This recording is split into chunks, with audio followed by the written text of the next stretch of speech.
भारतीय राष्ट्रीय कांग्रेस की महासचिव एवं छत्तीसगढ़ की प्रभारी कुमारी शैलजा ने कहा कि प्रदेश की भाजपा सरकार ने हरियाणा की अर्थव्यवस्था को तहस नहस कर दिया है।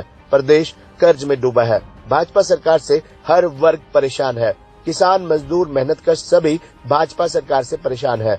वे युवाओं के लिए कोई रोजगार नहीं है। वे आज यादव धर्मशाला में कांग्रेस पिछड़ा वर्ग के जिलाध्यक्ष सुरेंद्र सैनी भिवानीखेड़ा द्वारा आयोजित कार्यकर्ता सम्मेलन में बतौर मुख्य अतिथि संबोधित कर रही थी। सम्मेलन की अध्यक्षता कांग्रेस पिछड़ा प्रकोष्ठ के राष्ट्रीय अध्यक्ष कैप्टन अजय सिंह यादव ने की।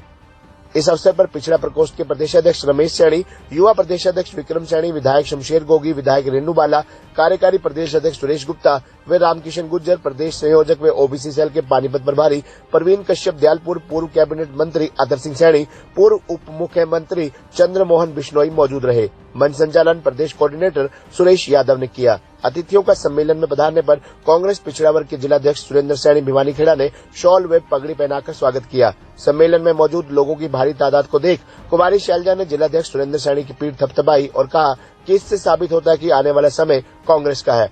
कुमारी शैलजा ने कहा कि भाजपा सरकार ने चक्रव्यूह रचकर राहुल गांधी की लोकसभा सदस्यता रद्द कर दी है। ये मामला अभी कोर्ट में है। राहुल के खिलाफ साजिश रची जा रही है।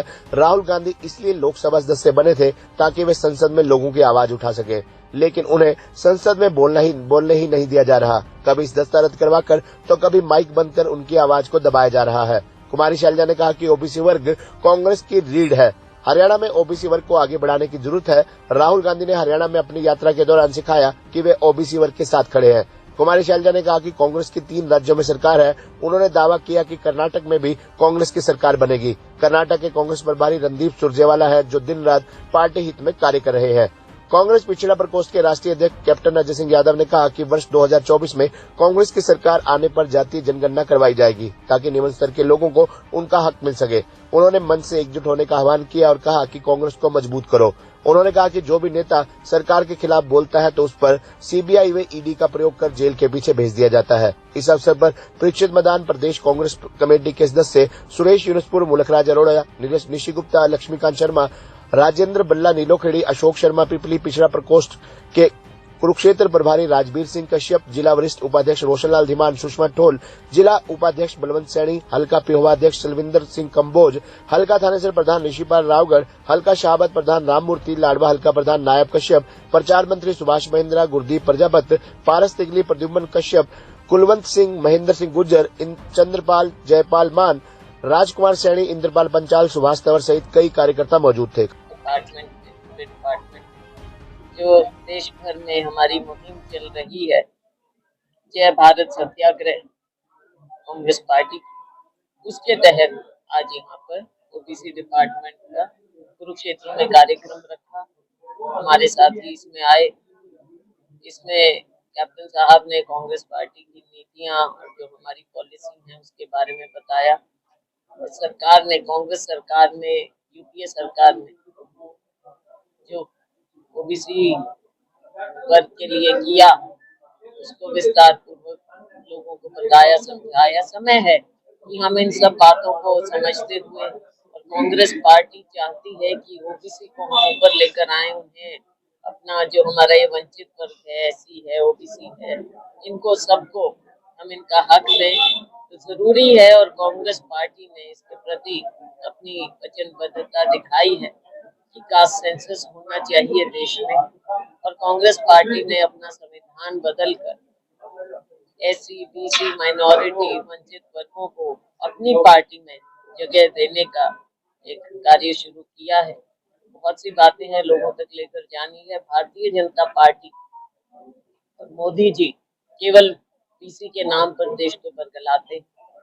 आज के दिन आपने एक और बात देखा कि जिस प्रकार से राहुल गांधी जी के खिलाफ एक राजनीतिक षड्यंत्र रचा जा रहा है, जगह जगह पर उनके खिलाफ केस किए जाते हैं।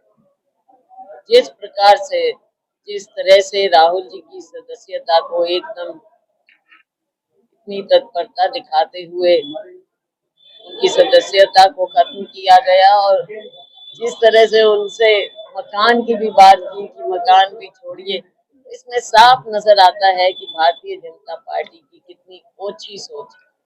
राहुल जी को आप ये कहे मकान छोड़ दो, जब बोले तो कहे कोई ना कोई बहाना मारकर कि भाई वो बोल ना सके, खड़गे जी बोल ना सके, क्योंकि वो ऐसे सवाल पूछते हैं जो शायद मोदी जी को, भारतीय जनता पार्टी को कंफर्टेबल नहीं लगते। वो अडानी मोदी जी के रिश्ते के बारे में पूछते हैं, अडानी जी के खाते में 20,000 करोड़ कहाँ से आया उसके बारे में पूछते हैं, जो भी सवाल पूछते हैं। देखिए, विपक्ष का काम है, मीडिया का काम है कि वो सवाल पूछे, और सत्ता पक्ष का काम होता है, माननीय प्रधानमंत्री जी का काम होता है कि वो सदन में जवाब दे। जवाब नहीं देते, और उससे बचने के लिए सत्ता पक्ष संसद को चलने नहीं देता। तो आप सोच सकते हैं कि आज के दिन देश में लोकतंत्र की क्या बदहाली है। लोकतंत्र दोबारा से, जो ये अघोषित इमरजेंसी सी देश में लगी हुई है, उसके लिए, देश के लोकतंत्र को बहाल करने के लिए कांग्रेस पार्टी का हर विंग, हर डिपार्टमेंट लोगों के बीच में जाकर कार्य कर रहा है। और हमारे जो SCDC के डिपार्टमेंट के लोग हैं, हमारे सदस्य हैं, वो लोगों के बीच में जाकर ये और दूसरी सभी बातें, सियासी बातें लोगों के बीच में लेकर जाएंगे। हमारे राज्य के भी मुद्दे हैं, वो भी, और राष्ट्रीय मुद्दे हैं, लोकतंत्र के मुद्दे हैं, इन सभी बातों को लोगों के बीच में लेकर जाएंगे। संक्षेप में मैंने बताया। मैडम, मोदी कर्नाटक में जाते हैं, वहाँ पे कांग्रेस कहती है कि मोदी तेरी कबर हो गई। कर्नाटक में मोदी पहुंचते वो कहते हैं कर्नाटक की जनता आपकी बात 2024 जी, कर्नाटक की जनता वहाँ पे कमल खिलाएगी 2024 देखो, चुनाव है, ये जानते हैं कि कर्नाटक की जनता इनके खिलाफ हो चुकी है। जिस प्रकार की राजनीति, जिस प्रकार का भ्रष्टाचार इन्होंने कर्नाटक में लोगों को देन दिया है, तोहफा दिया है, आज चारों ओर यही बात है कि कर्नाटक में बीजेपी हारेगी और कांग्रेस पार्टी की सरकार वहां बनेगी। इस बात से शायद बौखला गए हैं। ये तो हर बात पे बौखला जाते हैं, सियासी लड़ाई तो लड़ना जानते नहीं, बौखला जाते हैं। राहुल गांधी अगर पद यात्रा करते हैं तो बीजेपी बौखला जाती, वहां पर इनकी असलियत सामने आती है, कांग्रेस पार्टी की और लोगों का रुझान देखते हैं तो बौखला जाते हैं। ये तो उसका हिस्सा। जी, हमारे राष्ट्रीय अध्यक्ष ओबीसी डिपार्टमेंट के कैप्टन अजय यादव, स्टेट के अध्यक्ष श्री रमेश सैनी जी, और हमारे डिपार्टमेंट में, पूरे डिपार्टमेंट में जो देश भर में हमारी मुहिम चल रही है, जय भारत सत्याग्रह कांग्रेस पार्टी, उसके तहत आज यहाँ पर ओबीसी डिपार्टमेंट का कुरुक्षेत्र में कार्यक्रम रखा। हमारे साथी इसमें आए। इसमें कैप्टन साहब ने कांग्रेस पार्टी की नीतियां और जो हमारी पॉलिसी है उसके बारे में बताया। और सरकार ने, कांग्रेस सरकार ने, यूपीए सरकार ने जो ओबीसी वर्ग के लिए किया, उसको विस्तार पूर्वक लोगों को बताया, समझाया। समय है कि हम इन सब बातों को समझते हुए, और कांग्रेस पार्टी चाहती है कि ओबीसी को हम ऊपर लेकर आए, उन्हें अपना, जो हमारा ये वंचित वर्ग है, SC है, OBC है, इनको सबको हम इनका हक दें, तो जरूरी है। और कांग्रेस पार्टी ने इसके प्रति अपनी वचनबद्धता दिखाई है कि कास्ट सेंसस होना चाहिए देश में, और कांग्रेस पार्टी ने अपना संविधान बदलकर SC, BC, माइनॉरिटी, वंचित वर्गों को अपनी पार्टी में जगह देने का एक कार्य शुरू किया है। बहुत सी बातें हैं लोगों तक लेकर जानी है। भारतीय जनता पार्टी और मोदी जी केवल BC के नाम पर देश को बरगलाते हैं।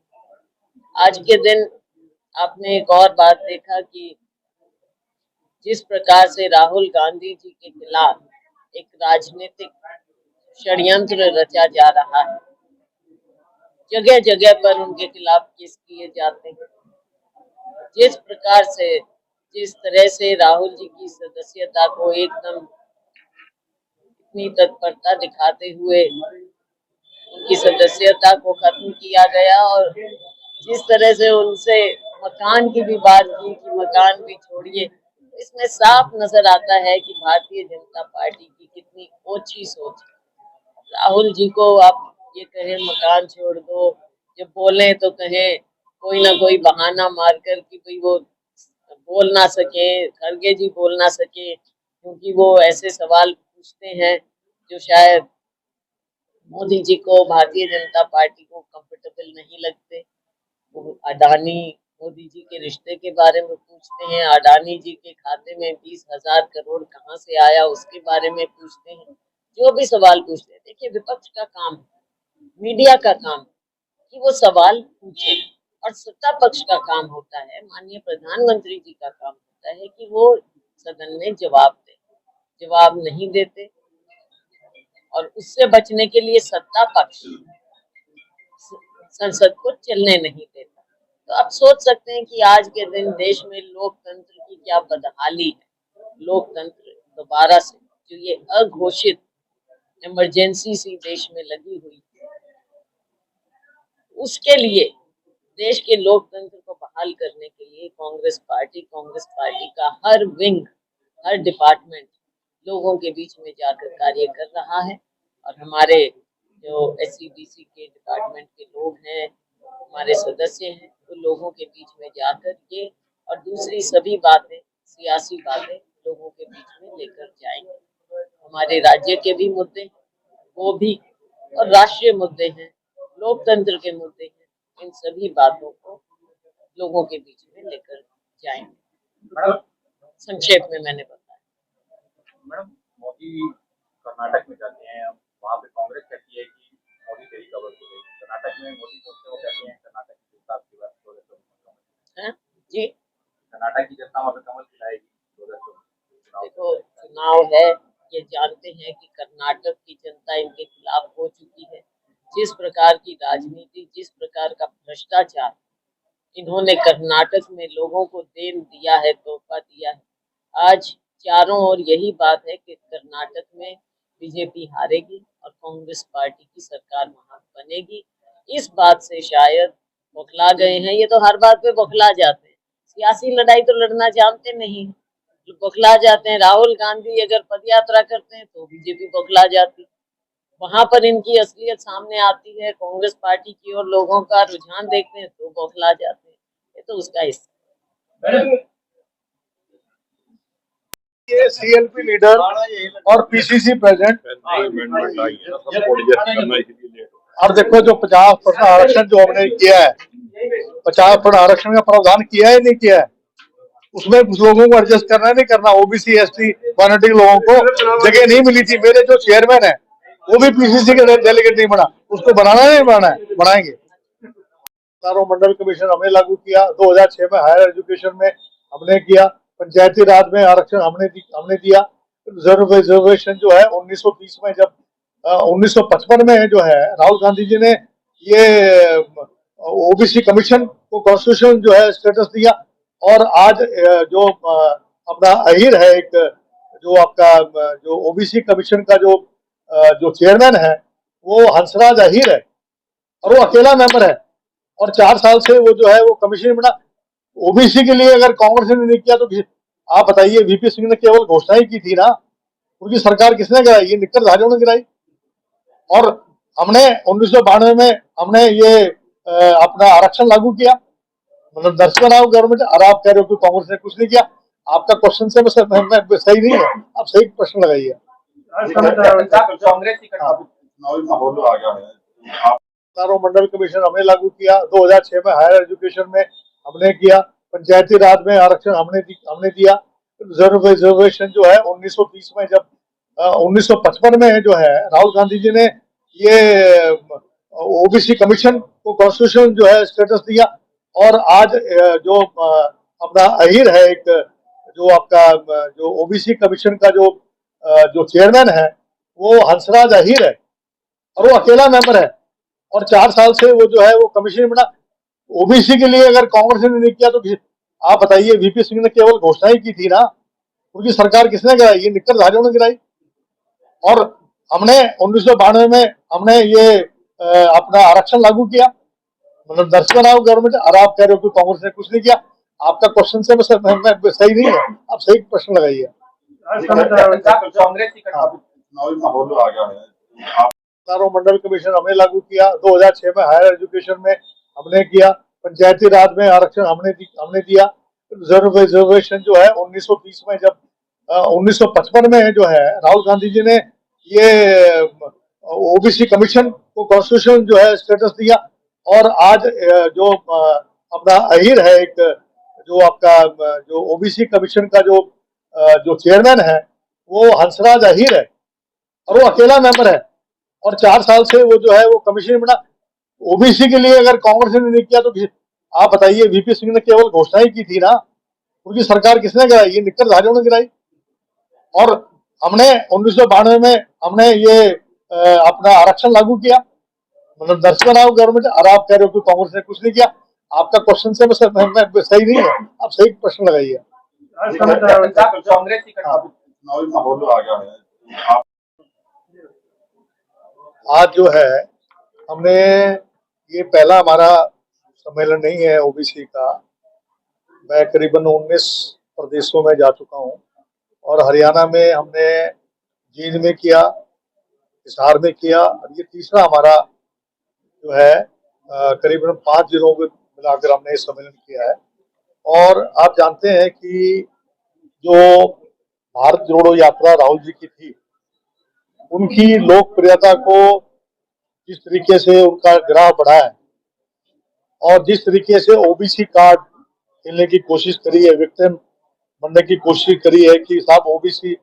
अब एक व्यक्ति जो है वो केस बोलता कुलार में, सूरत में जाके केस डाल दिया जाता है, खुद ही स्टे ले लेता है, फिर स्टे को वापस ले लेता है, फिर अपने मुताबिक जब मजिस्ट्रेट उनका हक आ जाता है तो वहां केस डाल देते हैं। और जिस तरीके से राहुल गांधी जी के ऊपर जो 2 साल की सजा हुई है, कभी भी मानहानि केस में 2 साल की सजा आज तक कभी नहीं हुई है। और ये एक सोची साजिश है, जो ये राहुल जी ने वहां कहा था कि लोकतंत्र की हत्या हो रही है, संवैधानिक संस्थाएं समाप्त की जा रही हैं। अब इलेक्शन कमीशन का जो आपका वर्डिक्ट दिया सीजीआई ने कि लीडर ऑफ द ऑपोजिशन और आपका प्राइम मिनिस्टर और सीजीआई डिसाइड करेंगे कि भी सेंट्रल इलेक्शन कमीशन और इलेक्शन कमीशन कौन बनेंगे केंद्र के अंदर। उस पर रिजिजू जो है प्रश्न चिन्ह लगाते हैं, तो जुडिशरी को अंडरमाइन करते हैं। वो चाहते हैं कोलिजन सिस्टम में उनके लोग आ जाएं। तो मेरा कहने का मकसद ये है कि जो मामला, और ये फैसला 23 तारीख मार्च को दिया जाता है और 24 मार्च को उनकी सदस्यता खत्म की जाती है। तो हमारा कहने का मकसद ये है कि आप ओबीसी की आड़ क्यों ले रहे हैं? वो कह रहे हैं कि आपने अपमान कर दिया, जेपीसी की जो मांग है उसको नहीं मान रहे हैं, जो राहुल जी ने हाउस में कहा उसको एक्सपंज आप कर रहे हैं, आप बाहर बोलने देते थे। अगर आप मशाल मार्च जिसे हमारे सांसद लेके गए उनको रोक दिया, तो हमने फिर ये एक ओबीसी के लिए कांग्रेस ने क्या किया? कहा जातीय जनगणना अगर इतने हितैषी हैं तो 2011 की जातीय जनगणना का उजागर क्यों नहीं कर रहे?